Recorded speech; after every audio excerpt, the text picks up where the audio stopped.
kulturinstitution på danseområdet, så ser jeg muligheden i her også i kreative børn og kvalificere vores område, kvalificere vores kunstnere og dansere til også at komme ud i samfundet, så at sige, og komme ud på skoler og formidle deres udtryksform til andre mennesker.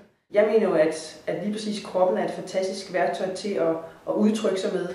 Så jeg synes, det er vigtigt, at de også har muligheden for at bruge deres krop mere i skolen, men også at præsentere dem for nogle erkendelsesformer, som ikke tager udgangspunkt i det, de nødvendigvis kender, men det er også at gå ind og arbejde med følelser og tanker, hvordan har jeg det, og hvordan kan man sige, beskrive mig selv og fortælle mig selv gennem bevægelser.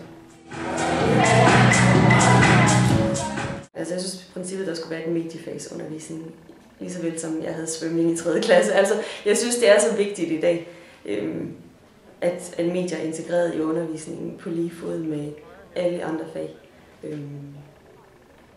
Og netop fordi alle sidder med en computer og en mobil, ligegyldigt hvilket job du arbejder i dag, ikke? Altså, børn omgiver sig med visuelle medier alle steder. Altså, det handler også om de her workshops, at de bliver meget mere analytiske, fordi de selv arbejder med det. Så det er også noget med at være i stand til at analysere, hvad ser de? Også bare når man sidder og ser nyheder på tv. Bare alene, hvordan man klipper og klipper dækbilleder ind og sådan nogle ting. Ikke? Altså, når først man prøver at arbejde med det selv, så kan man meget bedre forholde sig til det, man sidder og ser.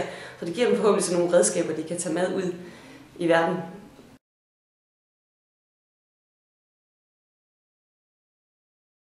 Så er det skide godt i forhold til IT-kundskab, fordi workshop går altså også ud på, hvordan åbner man et program, hvordan gemmer man, og det er jo helt forfærdeligt at se, hvor mange elever, som ikke tænker over, at man skal gemme. Så er der noget dramaturgisk forståelse for eleverne, jamen det her med, at afhængig af hvor jeg lægger lyde ind, så kommer jeg til at pinpointe nogle forskellige ting i handlingen.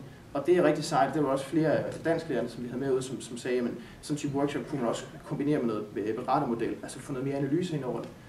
Musikalsk forståelse, helt klart. Der var også nogle elever, som ikke var musikere, som fik lov til at spille på trommer osv. Og det var altså ret fedt at se, hvor meget de kunne udvikle sig på kort tid. Og derfor tror jeg faktisk, at den her type musikworkshop også kunne laves med elever, som ikke spiller musik. Fordi det netop faktisk handler om at tage et instrument, og så lade være med at spille på det, men lege med det. Så en auditiv forståelse. Forstå, hvordan lyden påvirker en handling eller film, og også prøve at tænke over i hverdagen, når jeg står hjemme. Det er også sjovt for eleverne, at prøve at tænke over, hvor meget betyder lyd for mit liv.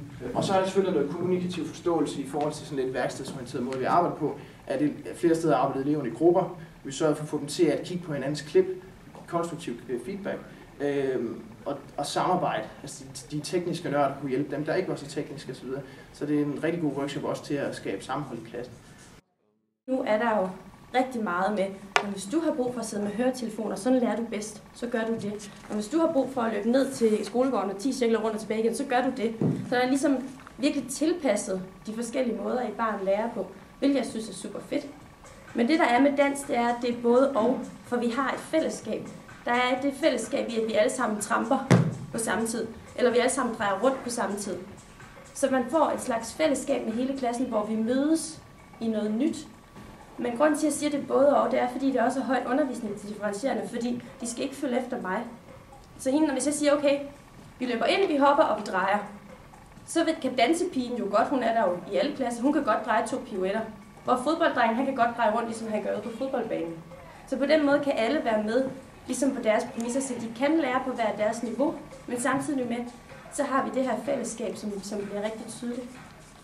Når man laver sådan noget som det her, så skal man ikke altid måle efter, hvem har lavet det fedeste resultat, eller hvem er mest på. Fordi vores indtryk er også nogle af dem, som egentlig ikke er så aktive på selve workshoppen med at række hånden op eller spørge.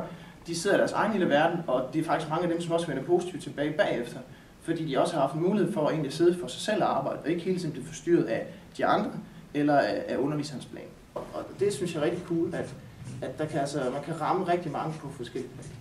En af de ting, som jeg synes blev sådan meget markant, da jeg var ude, det var, at det ikke bare er underholdning, men hvor de skulle forberede nogle øvelser først. Så kommer vi, og så bruger vi nogle af de ting, blandt andet skulle de tage nogle forskellige billeder med, så bruger vi dem, og så havde jeg faktisk indtryk af, at bagefter, så var det nogen, der skulle hænges op i klassen, og der skulle gøres nogle ting med dem, så det var noget, der fortsatte efter. En anden ting, det var sådan noget som samarbejde. Vi går rigtig meget ud, og igen, det er ikke bare dem, der står og kopierer mig nede bagved, de arbejder både i par sammen 2 og 2, de arbejder også i større grupper, men de har også et samarbejde hele klassen på samme tid. Og der synes jeg rigtig meget, at det samarbejde resulterede i, at der blev vendt op og ned på hierarkierne. For det, der tit sker, det er, at de børn, som måske ikke lige er mest aktive i dansk eller engelsk, eller tit får at vide, nu skal du sidde ned, eller vær nu stille, det er dem, der bare er for vilde til dans.